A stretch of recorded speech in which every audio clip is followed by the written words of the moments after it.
Je m'appelle Rachel Morgan, et le soir de mon 35e anniversaire, mon père m'a donné un coup de poing si violent au visage que j'ai failli tomber sur mon propre gâteau d'anniversaire. Le coup a retenti avec un craquement qui a réduit la pièce au silence.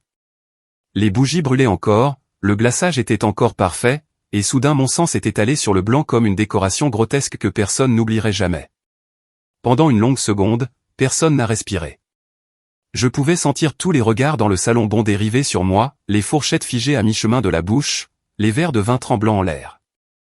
Mon père, Robert Morgan, se tenait au-dessus de moi, la poitrine haletante, le poing encore levé, son expression tordue par la fureur et la domination. Il ressemblait à un homme qui avait attendu ce moment pendant des années, qui croyait avoir le droit de m'humilier devant les personnes mêmes qui auraient dû me célébrer. Ma joue brûlait, mes oreilles bourdonnaient, mais la pire douleur venait de la vue du visage de ma fille Lily. Elle a crié « Maman, arrête !» Il te fait du mal, sa voix se brisant dans le silence. 14 ans et soudain la seule âme courageuse dans une pièce remplie de lâches. Ma mère, Hélène, a eu un hoquet mais s'est agrippée à la table comme si elle y était collée. Mes frères, Daniel et Marc, regardaient avec des yeux écarquillés de choc, pris entre la loyauté et la peur. Tante Carole a chuchoté « Mon Dieu !» tout en cherchant son téléphone, partagé entre appelés à l'aide et capturer une preuve. Certains invités ont même levé instinctivement leur téléphone, filmant, la lueur bleue de leurs écrans transformant mon cauchemar en spectacle. C'était le monde dans lequel nous vivions, où même la violence devenait quelque chose à enregistrer avant que quiconque n'ose intervenir. La voix de mon père a rugi, brisant la paralysie. « Asseyez-vous, vous tous. » Elle m'a provoqué. C'est ce qui arrive quand elle défie son propre sang. Ces mots ont fait vibrer l'air, dégoulinant du même venin qu'il avait utilisé toute ma vie. Il m'a pointé du doigt comme si je n'étais plus sa fille, mais une ennemie à écraser. « Assieds-toi, Rachel. Excuse-toi tout de suite, ou tu le regretteras. » La pièce tremblait de tension. Mes mains tremblaient tandis que je touchais ma joue, sentant l'enflure chaude, goûtant le sang au coin de ma bouche. Chaque instinct me criait de reculer, d'endurer comme je l'avais enduré d'innombrables fois auparavant. Mais ensuite, j'ai revu Lily. Elle était debout, les poings serrés, des larmes striant son visage, mais ses yeux brillaient de feu. « Fais-le encore une fois, papy, et tout le monde verra qui tu es vraiment. » Sa défiance m'a transpercé comme un éclair. Les caméras enregistraient toujours, la famille restait silencieuse, le poids de décennies pesant sur mes épaules. Et pour la première fois de ma vie, j'ai refusé de me soumettre. Je me suis redressé sur ma chaise, ma voix tremblante m'écoupant à travers le silence suffocant. « Tu m'as frappé le jour de mon anniversaire, papa. Devant tes petits-enfants, tes frères et sœurs, tes voisins. Tout le monde l'a vu. Tu ne peux pas effacer cela. » Il a ricané. « Tu as toujours poussé trop loin, Rachel. Tu le mérites. » Mais ces mots n'avaient plus de pouvoir. Le sortilège était rompu. Des halètements se sont répandus dans la pièce. Même Daniel a murmuré à voix basse, « Papa, qu'est-ce que tu fais ?» La peur qui nous avait tous gouvernés pendant des décennies s'est fissurée à cet instant. Et puis quelque chose a changé au plus profond de moi. La piqûre de son poing n'était rien comparée à la tempête qui montait dans ma poitrine. Pendant 35 ans, j'avais porté la honte, le silence et les cicatrices cachées sous mes manches. Ce soir, la vérité bouillonnait, et rien ne pouvait l'arrêter. La main de Lily s'est glissée dans la mienne, ferme et forte. Elle a murmuré, « Il est temps, maman. Il est temps de mettre fin à tout ça. » Et à ce moment-là, j'ai su que cette nuit ne se terminerait pas comme toutes les autres, avec moi me retirant dans le silence. Ce soir serait différent. Ce soir, les secrets de mon père seraient étalés au grand jour, arrachés des ombres par la petite fille même qu'il avait sous-estimée. Il était loin de se douter que le coup de poing destiné à me faire taire allait au contraire allumer un feu qui consumerait son héritage et changerait notre famille pour toujours. J'ai grandi dans la maison des Morgan, où chaque brique de notre demeure de style colonial à Cincinnati semblait résonner de la voix de mon père. Robert Morgan était le genre d'homme qui croyait que la discipline était la même chose que l'amour et que la peur était la forme la plus forte de respect. Pour les étrangers, il était respecté en tant que propriétaire d'une entreprise de construction locale, un homme qui fournissait des emplois et qui serrait fermement les mains à l'église le dimanche.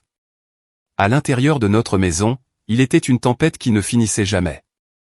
Dès mes plus lointains souvenirs, il était clair que son monde tournait autour de mes frères, Daniel et Marc.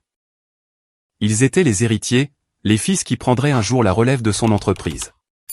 Ma mère, Hélène, rayonnait lorsque les voisins louaient les garçons Morgan pour leurs exploits au football ou dans les cours de commerce. Quant à moi, l'aînée mais la seule fille, on me disait d'aider à la cuisine, de me taire, de me concentrer sur la recherche d'un mari qui subviendrait à mes besoins. Je me souviens une fois, quand j'avais 12 ans, être rentré à la maison, excité par un projet de foire scientifique qui avait remporté le premier prix à l'école. Mon père a à peine levé les yeux de son journal. Les foires scientifiques sont pour les garçons, a-t-il dit sèchement. Les filles ne devraient pas perdre de temps avec des machines ou des expériences. Va aider ta mère avec le dîner. La fierté qui avait gonflé en moi s'est effondrée comme un ballon crevé en plein vol. Ma mère a croisé mon regard à ce moment-là, mais elle n'a rien dit. Son silence était une habitude profondément ancrée en elle. Robert aimait que les choses soient faites à sa manière, et quand ce n'était pas le cas, il utilisait ses poings ou sa ceinture pour nous le rappeler. Daniel et Marc faisaient rarement face à sa colère. Si cela arrivait, c'était une tape sur la nuque, une réprimande pour être plus dur. Avec moi, c'était plus sévère. Si je parlais à tort et à travers ou si je le remettais en question, je sentais la piqûre de sa paume ou la douleur aiguë d'une ceinture sur mes jambes. J'ai appris très tôt à cacher les ecchymoses sous des manches longues, même dans la chaleur de l'été. J'ai appris à sourire à l'école pour que les professeurs ne posent pas de questions. Hélène mettait de la glace sur ma peau la nuit mais n'osait jamais le confronter. C'est comme ça que sont les hommes, murmurait-elle. Tu dois endurer. Ces mots sont devenus une prison. Quand j'avais 17 ans, je rêvais de partir à l'université. Je voulais étudier les soins infirmiers et éventuellement la médecine. J'ai postulé en secret à l'université d'État de l'Ohio, et quand la lettre d'acceptation est arrivée, j'étais prête à supplier pour une aide financière. Mon père a déchiré la lettre en deux avant que j'aie fini de parler. Tu ne vas pas gaspiller de l'argent pour une fantaisie, a-t-il aboyé. Tes frères ont besoin de cette éducation pour l'entreprise. Tu resteras ici. Tu épouseras quelqu'un de respectable. C'est ton avenir. Je me souviens d'être debout dans son bureau, les murs tapissés de plaques de ses réussites professionnelles, et de me sentir plus petite que le fauteuil en cuir dans lequel j'étais assise ce jour-là. J'ai compris que sa vision de ma vie n'avait rien à voir avec mes rêves. Il s'agissait de contrôle. Quand j'avais 19 ans, je suis tombée amoureuse d'un garçon de la ville. Il était charmant au début, mais s'est vite révélé être exactement comme mon père, des mains colériques, des mots durs. J'ai découvert que j'étais enceinte, et quand je l'ai dit à Robert, il a explosé. Tu as déshonoré cette famille. Tu penses qu'élever un enfant seul te rendra forte? Tu es pathétique. Je pensais qu'il me renierait complètement, mais au lieu de cela, il m'a gardé près de lui comme un exemple à ne pas suivre. Lors des dîners de famille, il ricanait à propos de ça, fille ingrate qui a gâché sa vie. Il le disait assez fort pour que Daniel et Marc apprennent aussi à se moquer de moi. Il s'épanouissait sous son approbation tandis que je dépérissais sous son mépris. J'ai donné naissance à Lily quand j'avais 21 ans. Et bien que la relation avec son père se soit terminée violemment, elle est devenue ma raison de me battre. Mon père ne l'a jamais vue comme une bénédiction. Il la voyait comme la preuve de mon échec. Il la tenait rarement, ne jouait jamais avec elle. Et quand il s'adressait à elle, c'était avec le même ton dédaigneux qu'il utilisait avec moi. Ta mère est faible, lui a-t-il dit une fois alors qu'elle n'avait que 6 ans. Ne deviens pas comme elle. Je l'ai arraché de là, la poitrine douloureuse de rage mais impuissante à le confronter. Hélène a essayé de me calmer plus tard, en disant « Il ne le pense pas, Rachel ». Mais je savais qu'il le pensait. Chaque mot de sa part était délibéré, destiné à blesser, à contrôler. Vers le milieu de la vingtaine, je ne pouvais plus supporter l'humiliation constante. J'ai mis les petits vêtements de Lily dans un sac, j'ai embrassé la joue tachée de larmes de ma mère et j'ai quitté cette maison, déterminé à ne plus jamais vivre sous le toit de Robert. Il ne m'a pas arrêté. Il a seulement crié derrière moi, « Tu reviendras en rampant. Tu n'y arriveras pas sans moi. » Ces mots m'ont hanté les nuits où je faisais des doubles gardes en tant qu'étudiante en soins infirmiers pendant que Lily dormait sur une couverture dans un coin du salon de l'hôpital. Ils m'ont hanté lorsque je comptais les pièces de monnaie à l'épicerie, priant pour que ce soit suffisant pour du lait et du pain. Ils m'ont hanté lorsque l'épuisement brouillait ma vision, mais que je persévérais pour un autre examen. Et pourtant, ces mêmes mots m'ont aussi nourri. Chaque insulte est devenue une autre brique dans les fondations de ma détermination. Je ne reviendrai pas en rampant. Je ne lui donnerai pas raison. Les années ont passé, et j'ai construit une vie fragile mais stable. Les soins infirmiers sont devenus une carrière. Je suis passé du nettoyage des plaies à la direction d'une équipe aux urgences. J'ai remboursé mes dettes lentement. J'ai économisé assez pour un petit appartement où Lily avait sa propre chambre, décorée d'affiches de galaxies et de femmes fortes qu'elle admirait. Daniel et Marc ont suivi le chemin que Robert avait tracé. Ils sont entrés dans son entreprise et sont devenus ses protégés. Chaque carte de vœux de ma mère parlait de leur promotion, de leurs vacances, de leur maison coûteuse. À mon sujet, elle n'écrivait guère plus que « J'espère que tu vas bien ». Robert ne demandait jamais. Il n'appelait jamais. Dans son esprit, j'étais parti, un échec effacé. Pourtant, au fond de moi, je savais que le jour viendrait où nos chemins se croiseraient à nouveau, car les hommes comme Robert ne lâchent jamais leur emprise. Ils attendent des moments pour réaffirmer leur pouvoir. Je l'ai senti lorsque j'ai accepté son invitation à revenir pour mon 35e anniversaire. L'écriture d'Hélène sur la carte était tremblante. « S'il te plaît, rentre à la maison », écrivait-elle. Peut-être qu'il a changé. Contre toute attente, j'ai accepté. Je voulais que Lily connaisse sa famille. Je voulais croire qu'une réconciliation pourrait être possible, mais au fond, je craignais la vérité. Les hommes comme Robert Morgan ne changent pas. Ils attendent seulement une autre chance de vous rappeler qu'à leurs yeux, vous ne serez jamais assez. Quitter la maison de mon père avec Lily dans mes bras a été le moment le plus terrifiant et le plus libérateur de ma vie. J'avais 21 ans, sans économie, sans soutien, et avec un enfant qui dépendait de moi. Le premier appartement que je pouvais me permettre était une pièce humide au-dessus d'une laverie. Le bourdonnement des machines faisait vibrer le plancher la nuit, mais pour moi, c'était la liberté. Je travaillais comme serveuse le jour, je nettoyais des bureaux la nuit, et j'étudiais les soins infirmiers chaque fois que Lily faisait la sieste. Il y a eu des moments où j'ai cru que j'allais m'effondrer d'épuisement, des moments où je comptais chaque pièce dans ma poche pour acheter des couches. Mais chaque sourire de Lily renouvelait ma force. Les mots de mon père, « Tu reviendras en rampant », résonnaient constamment, un rappel cruel de ce que l'échec signifierait. Cet écho est devenu un carburant. Je refusais de lui donner la satisfaction d'avoir raison. L'école d'infirmière était éprouvante. Mes camarades de classe avaient des parents qui payaient leurs frais de scolarité et envoyaient des colis. J'avais des avis de loyer en retard et un tout petit qui avait besoin d'une garderie. J'étudiais à la faible lueur d'une lampe de chevet pendant que Lily se blottissait contre moi en murmurant « Bonne nuit, maman ». Quand j'ai finalement réussi mon examen de licence, j'ai pleuré seul dans ce minuscule appartement, tenant le certificat comme s'il s'agissait d'un bouclier forgé de toute la douleur. Mon premier emploi d'infirmière était au service des urgences d'un hôpital de la ville. Le salaire était modeste, mais l'expérience était brutale et inestimable. J'ai appris à rester calme quand le chaos éclatait. J'ai appris à réconforter les familles en deuil. J'ai appris à me battre pour les patients qui n'avaient pas de voix. Ces leçons m'ont endurci et m'ont façonné en bien plus que ce que mon père n'aurait jamais imaginé. Chaque année, je gravissais les échelons. À 30 ans, j'étais infirmière en chef, respectée par mes collègues, encadrant les jeunes infirmières, et on me faisait confiance pour des décisions qui sauvaient des vies. J'avais bâti une carrière selon mes propres termes. Pourtant, l'ombre de ma famille planait. Chaque carte de vœux d'Hélène parlait de Daniel et Marc qui développaient l'entreprise, achetaient des maisons, se mariaient bien. La fierté de Robert pour eux était sans fin. En revanche, j'étais la fille jamais mentionnée dans ces histoires. Cette piqûre n'a jamais disparu, mais j'ai trouvé une autre forme de fierté. Lily devenait une adolescente brillante.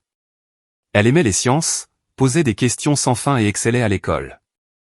Elle était tout ce que j'avais autrefois espéré être avant que Robert ne brise mes rêves. Je lui ai promis qu'elle ne sentirait jamais les chaînes qui m'avaient lié. J'ai encouragé chaque curiosité, chaque étincelle de confiance. Lors des réunions parents-professeurs, les enseignants louaient sa concentration et sa détermination. Je souriais, sachant qu'elle portait mon feu mais sans mes cicatrices. Pourtant, les cicatrices n'étaient jamais loin. La nuit, je rêvais encore de la voix de Robert tonnant des ordres. Je sentais encore la ceinture sur mes jambes quand j'étais enfant. La thérapie a aidé, mais les blessures étaient profondes. Le plus difficile était d'expliquer à Lily pourquoi son grand-père ne venait jamais, pourquoi nous passions Noël seuls. Elle a demandé une fois, à 10 ans, « Pourquoi papy te déteste, maman ?» Je lui ai dit la vérité, que certaines personnes craignent ce qu'elles ne peuvent pas contrôler. Elle a hoché la tête solennellement, trop sage pour son âge. À mesure que mon indépendance grandissait, les tentatives de Robert pour me ramener à lui se multipliaient. Il envoyait des messages par l'intermédiaire d'Hélène. Dis à Rachel que nous pouvons lui donner un poste de comptable dans l'entreprise. Dis-lui qu'elle ne peut pas continuer à lutter éternellement. Chaque offre était une chaîne déguisée en gentillesse. Je refusais à chaque fois. J'aurais préféré frotter les sols de l'hôpital que de retourner sous ses ordres. Ma défiance l'exaspérait. Un jour, il a laissé un message vocal dégoulinant de venin. Tu te crois forte, Rachel, mais tu es juste têtue. Sans cette famille, tu n'es rien. J'ai gardé ce message vocal non pas comme une preuve de sa cruauté, mais comme un rappel de ma résilience. Rien de ce qu'il disait ne pouvait effacer ce que j'avais construit. Au moment où mon 35e anniversaire approchait, j'avais atteint une stabilité fragile mais réelle. Lily et moi vivions dans une modeste maison de ville au plancher qui craquait mais remplie de rire. Je conduisais une voiture d'occasion qui cliquetait mais nous transportait en toute sécurité. J'avais des économies pour la première fois. Nous n'étions pas riches, mais nous étions libres. Lorsque l'invitation d'Hélène est arrivée, me suppliant de rentrer à la maison pour une célébration d'anniversaire en famille, j'ai hésité. La carte tremblait dans mes mains. Une partie de moi aspirait à leur montrer qui j'étais devenu. Une autre partie craignait la colère de Robert. Lily m'a surprise. Elle a lu la carte par-dessus mon épaule et a dit, « Peut-être qu'il est temps, maman. Peut-être qu'il est temps qu'il nous voie. » Ses yeux brillaient d'un mélange de courage et de défi que je reconnaissais. Contre toute attente, j'ai accepté. Mais contrairement aux visites passées, je me suis préparé différemment. J'ai dit à Lily, si quelque chose arrive, tu parles. Nous ne nous cachons plus. Elle a hoché la tête fermement. Elle enregistrait des choses depuis des mois, documentant les appels colériques de Robert, conservant des preuves sur son téléphone. Je ne connaissais pas l'étendue de son plan, mais je voyais une détermination qui reflétait la mienne. C'était mon acte de résistance le plus intelligent, non pas de crier sur Robert ou de chercher son approbation, mais d'élever une fille qui comprenait sa valeur et qui ne se tairait pas. Dans les moments calmes, j'ai réalisé que c'était la victoire ultime. Tandis que Daniel et Marc héritaient de l'argent et du statut, Lily héritait de la résilience, de l'intelligence et de la liberté.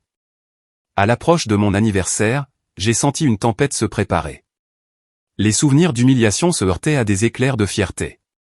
Une partie de moi désirait encore la reconnaissance de Robert, bien que je me méprise pour cela. C'est le piège le plus cruel que jouent les familles toxiques, elles vous blessent et vous font désirer l'amour même qu'elles vous refusent. Je me suis juré que cette fois serait différente. Si Robert essayait de m'humilier à nouveau, je ne reculerai pas. Je ne me soumettrai pas. J'ai répété des mots dans ma tête, tu ne peux plus me faire de mal. Tu ne peux pas me contrôler. Tu n'es pas le Dieu que tu crois être. Quand Lily et moi avons fait nos valises, elle a glissé son téléphone dans sa veste avec un regard que je n'avais jamais vu auparavant, un mélange d'innocence et de stratégie. Je l'ai embrassée sur le front et j'ai murmuré, nous affronterons cela ensemble. Elle a répondu, je sais, maman. Je suis prête. Ce que je n'avais pas réalisé, c'était à quel point elle était prête et comment son courage allait bientôt surpasser le mien. La nuit de mon 35e anniversaire aurait dû être un moment de joie, une petite chance de réconciliation, un espoir fragile que le passé puisse être adouci. Au lieu de cela, elle est devenue la scène où la violence de mon père a éclaté devant chaque parent, voisin et ami de la famille. La maison était exactement comme dans mon enfance, décorée de lumières joyeuses et remplie de l'odeur de rôti de bœuf et de petits pains beurrés. Hélène m'a accueilli à la porte avec des mains tremblantes et a murmuré, « Je suis si contente que tu sois venu. » Daniel et Marc se tenaient fièrement près de la cheminée, racontant déjà des histoires sur les bénéfices de l'entreprise. Leurs femmes souriaient poliment, leurs enfants blottis sur des téléphones lumineux. Robert était assis dans son fauteuil comme un roi sur un trône, son regard froid et scrutateur, comme s'il pesait le pouvoir qu'il avait encore sur moi. Lily a serré ma main, et nous sommes entrés ensemble dans cette pièce, deux silhouettes contre un mur de jugement. Le dîner a été servi avec une politesse rigide. J'ai posé des questions sur mes nièces et neveux, sur l'école et le sport, essayant de garder une ambiance légère. Pourtant, chaque fois que je parlais, mon père m'interrompait avec une remarque cinglante. Quand j'ai mentionné mon travail à l'hôpital, il a reniflé. Une infirmière n'est qu'une femme de ménage en blouse. Les vraies carrières construisent des entreprises et emploient des hommes. Un rire a parcouru Daniel, bien que ses yeux trahissent un malaise. La mâchoire de Lily s'est crispée, mais elle est restée silencieuse. La nourriture avait un goût de cendre dans ma bouche. À mi-chemin du repas, Robert a levé son verre et a déclaré « Cette famille a prospéré parce que mes fils savent comment travailler. Ils comprennent la loyauté. Certaines personnes dans cette famille ont choisi la défiance. Ses yeux se sont fixés sur moi. Elles ont abandonné l'entreprise familiale. Elles nous ont embarrassés. Et pourtant, elles s'attendent à du respect. » La pièce est devenue silencieuse. J'ai senti tous les regards se tourner vers moi.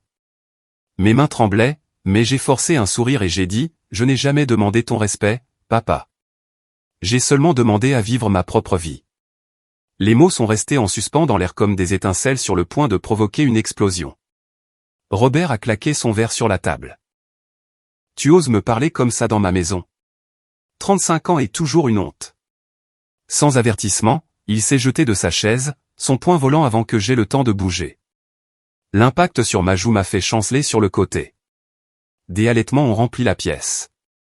Du vin s'est renversé, des fourchettes ont cliqueté, et quelqu'un a crié. Je me suis agrippé au bord de la table pour rester debout alors que ma vision se brouillait. Pendant un battement de cœur, le monde a tourné, puis s'est précisé sur les visages horrifiés autour de moi. Lily a crié « Arrête de la frapper, papy !» Sa voix s'est brisée mais a porté à travers le silence. Robert l'a foudroyé du regard, la poitrine haletante. « Assieds-toi, enfant. C'est entre moi et ta mère. »« Non, ça ne l'est pas, » a rétorqué Lily. « Tout le monde doit voir ce que tu viens de faire. » Les invités murmuraient, se déplaçant mal à l'aise. Tante Carole s'est à moitié levée de son siège et a dit « Robert, ça suffit. » Mais il lui a aboyé dessus « Assieds-toi. » Ma joue pulsait violemment. Les larmes me sont montées aux yeux malgré moi, mais j'ai refusé de m'effondrer. Je me suis levé lentement, pressant ma main sur l'ecchymose enflée, et j'ai croisé son regard. Tu m'as frappé le jour de mon anniversaire devant tes petits-enfants et tes voisins. Te sens-tu puissant maintenant? La pièce a éclaté en chuchotements. Daniel a marmonné, papa, arrête. Marc fixait son assiette, refusant de lever les yeux. Hélène pleurait silencieusement dans sa serviette. Pourtant, Robert a bombé le torse et a crié, elle le mérite. Elle m'a toujours provoqué. Pendant des années, elle s'est moquée des valeurs de cette famille. Elle apprendra sa place ce soir. Sa voix craquait de rage, mais en dessous, j'ai détecté autre chose, une lueur de désespoir. Peut-être même lui savait que l'emprise qu'il avait sur nous glissait. Quelqu'un au fond de la pièce a levé un téléphone, enregistrant.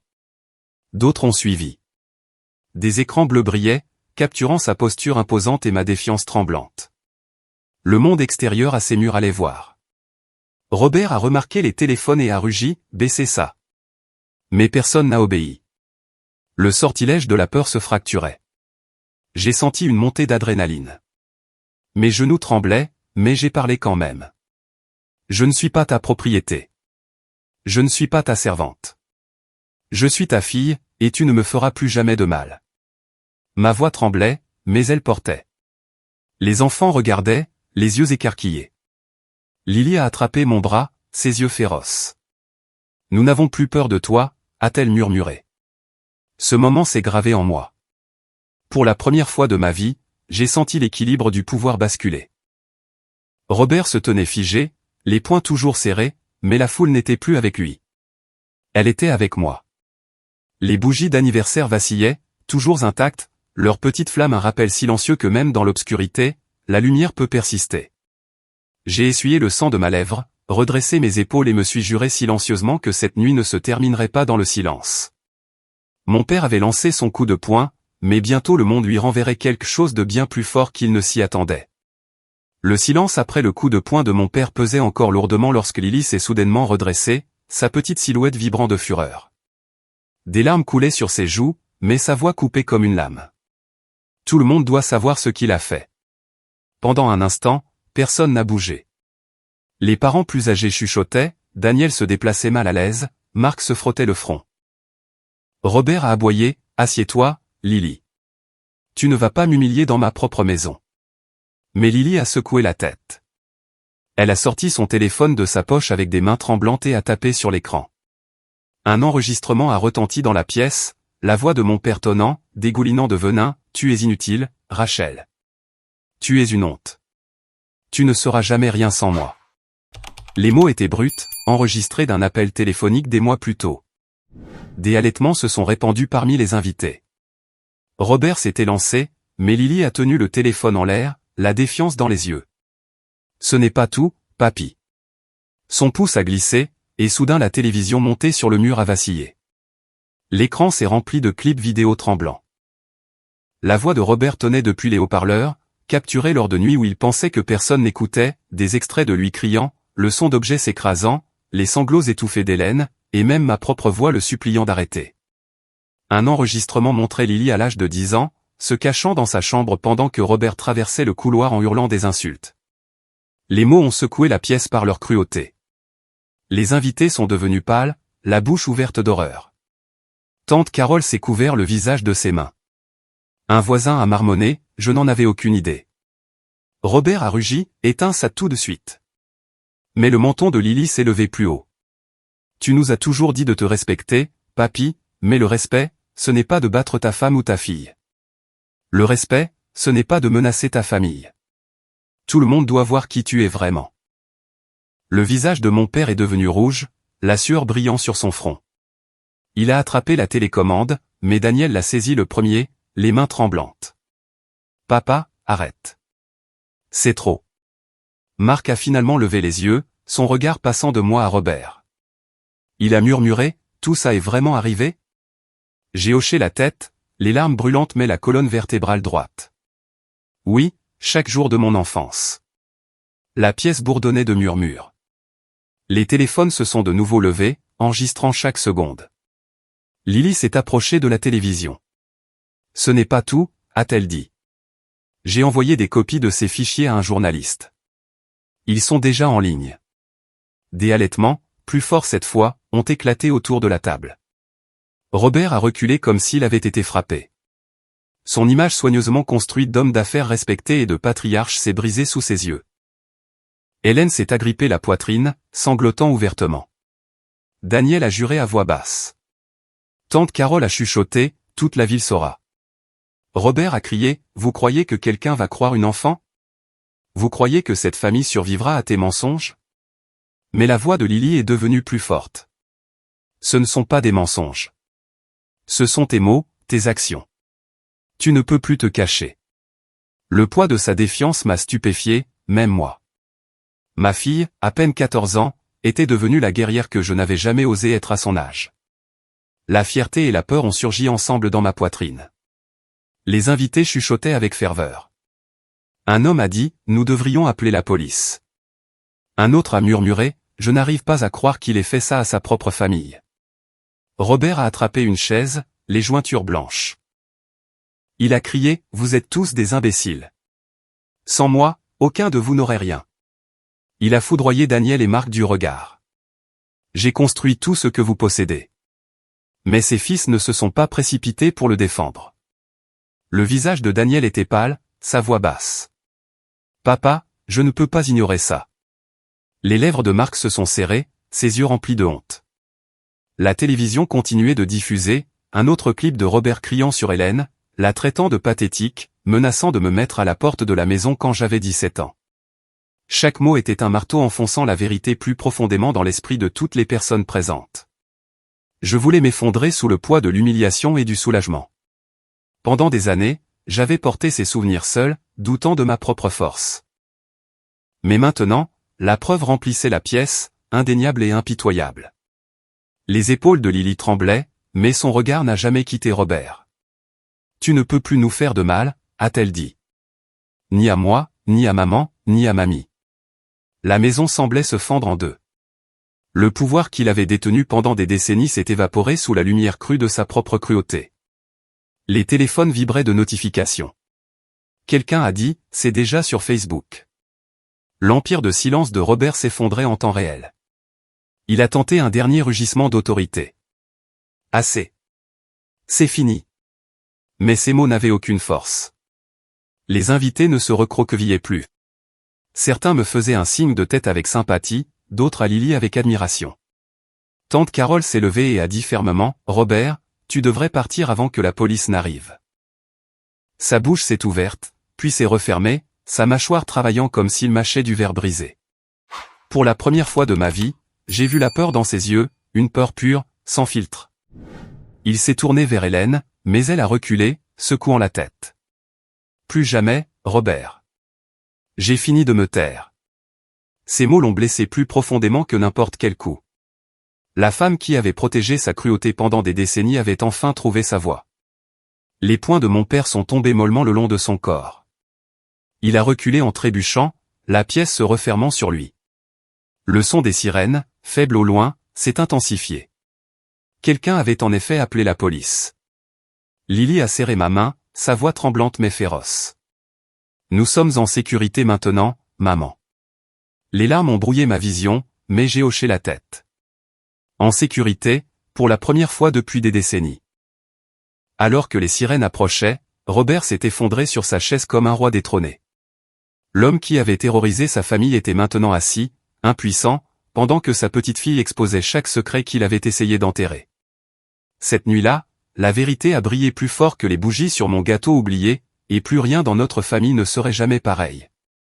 La police est arrivée avant même que les bougies de mon gâteau ne soient soufflées. Des lumières bleues et rouges ont clignoté sur les murs du salon, balayant les visages des parents stupéfaits. Des agents sont entrés, et la pièce s'est écartée comme si l'air lui-même se déplaçait. Robert a essayé de se lever, bombant le torse comme le patriarche qu'il croyait être, mais ses genoux ont fléchi. Un agent a dit calmement, « Nous avons reçu des signalements d'agression domestique.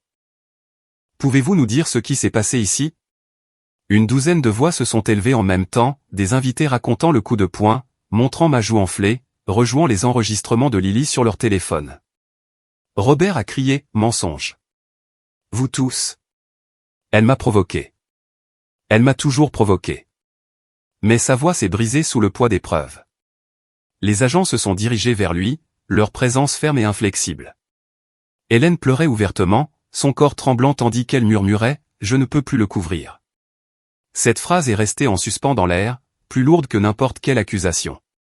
Pendant des décennies, elle avait été son bouclier silencieux. Maintenant, même elle s'était détournée. Le visage de Robert s'est tordu, la rage luttant contre le désespoir. « Comprenez-vous qui je suis ?» a-t-il exigé. L'agent a répondu d'un ton égal, « Monsieur, vous êtes en état d'arrestation pour agression. » Ses mains ont été tirées derrière son dos, le clic métallique des menottes résonnant comme la liberté. Des halètements et des murmures ont rempli la pièce. Certains parents ont détourné le regard, honteux. D'autres ont enregistré. Je suis resté figé, ma joue palpitant, mon esprit tourbillonnant. La main de Lily a retrouvé la mienne, me ramenant à la réalité. Il a été conduit par la porte d'entrée pendant que les voisins regardaient de l'autre côté de la rue. Le puissant Robert Morgan, se vantant toujours de son respect, emmené comme un criminel. C'était à la fois la justice et une tragédie. Les jours suivants se sont déroulés comme une tempête. La nouvelle s'est répandue rapidement. Les enregistrements que Lily avait mis en ligne ont atteint des milliers de personnes. Les journaux locaux ont titré « Un chef d'entreprise arrêté à la fête d'anniversaire de sa fille ». Mon téléphone vibrait sans cesse de messages d'inconnus offrant leur soutien, de vieux amis exprimant leur choc, de journalistes avides de citations. À l'hôpital, des collègues chuchotaient quand je passais. Certains m'ont serré fort dans leurs bras. Certains ont évité mon regard. Pour la première fois de ma vie, je n'étais pas seulement Rachel l'infirmière ou Rachel le mouton noir. J'étais la femme dont les péchés du père avaient été mis à nu. Hélène m'a appelé en larmes 2 nuits plus tard. « Rachel, je ne sais pas quoi faire. Il sera furieux quand il sera libéré. » J'ai répondu doucement, « Il ne peut plus te faire de mal, maman. Tu dois décider si tu veux continuer à vivre dans son ombre. » Ses sanglots ont rempli la ligne. « J'ai peur » a-t-elle murmuré. Mais sous sa peur, j'ai entendu quelque chose de nouveau, une faible étincelle de soulagement. Daniel et Marc étaient secoués. Daniel est venu me voir en privé. Il avait l'air plus vieux, accablé. « Je suis désolé, Rachel » a-t-il dit. « J'aurais dû l'arrêter. J'aurais dû te défendre il y a des années. » Ces excuses ont brisé quelque chose en moi. Les années de silence de mes frères se sont enfin fissurées. Je lui ai dit, « Je ne peux pas changer le passé, Daniel. Mais tu peux choisir différemment maintenant. Il a hoché la tête, les yeux humides. Marc n'a envoyé aucun message, n'a offert aucun mot, mais son silence était sa propre déclaration. L'audience de libération sous caution de Robert a été chaotique. Il s'est tenu au tribunal, fulminant contre les conspirations, la trahison, sa fille ingrate et sa petite-fille intrigante. Mais le juge a écouté les enregistrements, lu le rapport de police et lui a refusé la libération sans surveillance. Pour la première fois, Robert était contenu par des forces plus grandes que son tempérament. En le regardant au tribunal, j'ai ressenti un étrange mélange de pitié et de satisfaction. Il avait l'air plus petit, diminué, son arrogance s'effilochant devant la loi. Lily était assise à côté de moi, sa main fermement posée sur mon bras. Elle s'est penchée et a murmuré, « Tu es libre, maman. » Les mots m'ont transpercé. Libre, une chose dont j'avais rêvé mais que je n'avais jamais cru possible.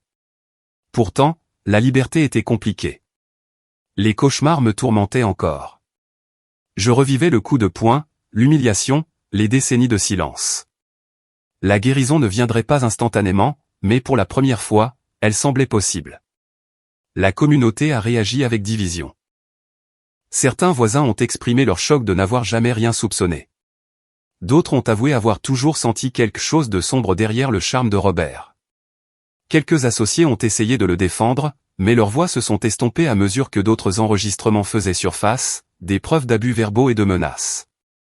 L'empire de respect qu'il avait bâti s'est effondré brique par brique. Des conséquences financières ont suivi. Des clients ont rompu leurs liens, des membres du conseil d'administration ont démissionné, et en quelques mois, la réputation de l'entreprise était en lambeaux. Daniel et Marc se sont démenés pour sauver ce qu'ils pouvaient. Je regardais de loin, détaché de l'effondrement d'un royaume dont je n'avais jamais eu le droit d'hériter. Je me concentrais sur Lily, sur la construction d'une stabilité basée sur la vérité plutôt que sur le contrôle. Les séances de thérapie se sont approfondies. J'ai affronté des souvenirs longtemps enfouis, j'ai raconté des histoires que je n'avais jamais dites à voix haute. Lily se joignait parfois, partageant comment elle s'était cachée sous les couvertures quand Robert criait, comment elle avait enregistré pour me protéger. Son courage m'humiliait. Elle avait affronté le monstre que j'osais à peine affronter. Notre lien est devenu inébranlable. Un soir, elle a demandé, « Regrettes-tu de l'avoir exposé ?» J'ai longuement réfléchi avant de répondre. Non. Je regrette les années de silence, les années où je l'ai laissé dicter ma valeur. Mais je ne regrette pas la vérité. Elle a souri doucement. C'est ce que je pensais. Hélène nous a rendu visite des mois plus tard. Elle avait l'air fragile, usée, mais plus légère en quelque sorte. Elle s'est assise à ma table de cuisine et a murmuré, « Merci, Rachel. » Je n'aurais jamais pensé le voir tomber. Je l'ai serré dans mes bras et, pour la première fois, je n'ai ressenti aucun ressentiment, seulement de la tristesse pour la femme qui avait enduré sa cruauté encore plus longtemps que moi. Toutes les blessures n'ont pas guéri. Certains parents ont coupé les ponts, m'accusant de détruire l'héritage familial. D'autres se sont éloignés discrètement. Mais je ne portais plus le poids de leur plaire. Le seul héritage qui m'importait était celui de Lily. Un an plus tard, pour mon 36e anniversaire, nous avons allumé des bougies ensemble dans notre petite maison de ville. Pas d'invités, pas de festin somptueux, juste des rires et un gâteau cuit un peu de travers. Quand Lily a chanté « Joyeux anniversaire », j'ai pleuré non pas de douleur, mais de gratitude. Les cicatrices sur ma joue s'étaient estompées, mais le souvenir restait. Ce n'était pas seulement la nuit où mon père m'a frappé. C'était la nuit où il a perdu son pouvoir, la nuit où ma fille est devenue la voix de la vérité, la nuit où le silence a été brisé pour toujours. Robert est resté sous le coup de la justice, faisant face à des accusations qui l'ont dépouillé de ses titres et de sa réputation. J'ai appris par Daniel qu'il passait ses journées, amer et seul, à marmonner sur la trahison. Peut-être qu'un jour il ressentirait un vrai regret, mais ce n'était plus mon fardeau. Mon fardeau s'allégeait, morceau par morceau. J'avais vécu sous le règne de la peur pendant des décennies. Mais maintenant, je vivais sous la promesse du choix. Chaque fois que Lily riait, chaque fois qu'elle excellait à l'école, chaque fois qu'elle tenait la tête haute, je savais que nous avions brisé le cycle. J'ai cru un jour que ma vie était définie par son contrôle. Maintenant, je savais qu'elle était définie par notre résistance, notre survie et notre courage. C'était le véritable héritage que je transmettais à ma fille. Et cela valait plus que n'importe quel empire que Robert avait essayé de construire. Quand la poussière est enfin retombée, je me suis souvent retrouvée assise tranquillement la nuit, réfléchissant à tout ce qui s'était passé. Les bleus sur mon visage ont guéri plus vite que les bleus à l'intérieur, mais chaque jour, le poids sur ma poitrine s'allégeait. J'ai réalisé que survivre n'était pas la même chose que vivre. Pendant des années, j'avais survécu dans l'ombre de Robert, croyant que l'obéissance était le seul moyen de maintenir la paix. Pourtant, cette paix était creuse. La vraie paix n'est venue que lorsque la vérité a brisé le silence. J'ai repensé à la nuit de l'anniversaire où son poing a heurté ma joue, et j'ai cru que mon esprit pourrait se briser. Pourtant, ce moment même est devenu l'étincelle qui a déclenché une transformation que je n'aurais jamais cru possible. Le courage de Lily m'a donné la permission de respirer enfin. Elle a forcé une porte que j'avais eu trop peur de toucher. La réflexion m'a montré que la violence de mon père ne me définissait pas. Elle m'a façonné, oui, mais elle ne me possédait pas. Ce qui me définissait, c'était le choix de me relever malgré tout. Je n'étais pas seulement la femme qui a enduré, mais la femme qui a résisté et, finalement, la femme qui a reconstruit. J'ai commencé à voir la résilience non pas comme un acte de force, mais comme un acte de persévérance, un jour à la fois. La thérapie a aidé, mais les petites joies ordinaires aussi, boire un café en silence, rire aux blagues de Lily, me sentir en sécurité dans ma propre cuisine. Ces moments simples étaient des victoires. Ils me rappelaient que la vie pouvait exister au-delà de la peur. Ma relation avec Hélène a changé aussi. Nous parlions plus souvent que jamais. Elle a avoué ses regrets d'être restée silencieuse, mais je lui ai dit doucement que la survie avait été sa propre façon de faire face. Le blâme ne me consumait plus. Au lieu de cela, la compassion a commencé à grandir. Elle n'était pas mon ennemie, elle était une autre victime qui avait finalement choisi la vérité plutôt que le déni. Cette compréhension m'a libéré. J'ai également réfléchi aux chaînes générationnelles du silence. Mon père avait probablement appris la cruauté de sa propre éducation, bien qu'il n'en ait jamais parlé. Mais la voix de Lily a brisé cette chaîne. Elle a refusé d'hériter de la peur. La voir s'épanouir m'a donné l'espoir que les cycles peuvent être brisés, que la violence n'est pas une fatalité. J'ai vu en elle une force qui reflétait ce que j'aurais aimé avoir à son âge. Cette prise de conscience n'a pas apporté d'amertume, mais de la fierté. Elle était la preuve du changement. La réaction de la communauté a continué à se propager. Certains se sont éloignés, ne voulant pas affronter la laide vérité. Pourtant, d'autres m'ont contacté avec leurs propres histoires d'abus cachés sous des sourires de banlieue. Des femmes m'arrêtaient à l'épicerie pour me murmurer « Merci d'avoir parlé ». Des hommes admettaient discrètement qu'eux aussi avaient grandi avec des pères violents. J'ai réalisé que notre histoire n'était pas seulement la nôtre. Elle faisait partie d'un cœur plus large de voix longtemps réduite au silence. Cela a donné un sens à ma douleur. Dans le calme de la nuit, j'écrivais souvent des lettres à moi-même, des lettres que je n'envoyais jamais mais que je gardais comme des rappels. J'y écrivais « Tu es digne. Tu es libre. Tu n'es pas ce qu'il disait que tu étais. » Ces affirmations sont devenues des briques dans les fondations de ma nouvelle vie. Lentement, la confiance est revenue. J'ai pris de nouvelles responsabilités au travail, je me suis porté volontaire pour des groupes de soutien, et je me suis surprise à sourire sincèrement sans me forcer. La réflexion sur mon parcours m'a montré que la douleur et la guérison ne sont pas des opposés mais des compagnons. La douleur marquait d'où je venais. La guérison marquait où j'allais. Ensemble, elles formaient la carte de ma vie. La résolution finale n'est pas venue dans les salles d'audience ou les gros titres, mais dans mon cœur, lorsque je me suis pardonné à moi-même, pas à lui. Je n'ai pas excusé sa violence, mais je me suis pardonné pour les années où j'ai cru à ses mensonges, pour les années où je me suis cru faible de rester silencieuse. Je n'étais pas faible. Je survivais. Et la survie m'a donné la chance d'arriver à ce moment. À l'anniversaire de cet anniversaire, je me suis assise avec Lily à la lueur des bougies, non pas dans la peur, mais dans la célébration. Elle m'a serré fort dans ses bras et a murmuré « Tu l'as fait, maman. » Et j'ai réalisé qu'elle avait raison. J'avais traversé le feu et j'en étais sorti, marqué mais pas brisé. C'était ma résolution. C'était ma liberté. Une année entière s'est écoulée depuis cet anniversaire inoubliable, et ces cicatrices sont restées. Ma vie ne tournait plus autour de la peur. Le dénouement n'est pas arrivé en un seul moment dramatique, mais par des pas silencieux et constants qui ont affirmé ma nouvelle réalité. Je l'ai vu quand Lily a traversé la scène de son école pour accepter un prix, la tête haute, la voix inébranlable en me remerciant de lui avoir appris la résilience. Je l'ai vu quand Hélène a finalement quitté Robert pour de bon, emménageant dans un petit appartement qu'elle a décoré avec des couleurs douces qui lui avaient toujours été refusées. Et je l'ai vu en moi-même quand je me suis regardé dans le miroir un matin, et au lieu de tressaillir à de vieux souvenirs, j'ai souri, parce que la femme qui me regardait était enfin entière. Robert a fait face à ses conséquences. Les audiences judiciaires se sont éternisées, sa réputation s'est dissoute et son empire commercial s'est effondré. Il a essayé de se déchaîner, blâmant tout le monde sauf lui-même. Pourtant, ces mots n'avaient plus aucun poids. Il est devenu une relique du passé, un homme dépouillé du contrôle qu'il brandissait autrefois comme une arme. Pour moi, le dénouement ne concernait pas sa punition, mais la récupération des morceaux de moi-même qu'il avait volés. J'ai construit de nouvelles routines, les dimanches matins au parc avec Lily, des dîners tranquilles remplis de rire plutôt que de tension, des soirées passées à écrire dans des journaux au lieu de me préparer à des portes qui claquent. Ces moments ont tissé la trame d'une nouvelle vie. J'ai aussi trouvé le dénouement en partageant notre histoire. J'ai parlé dans des centres communautaires sur la rupture des cycles du silence.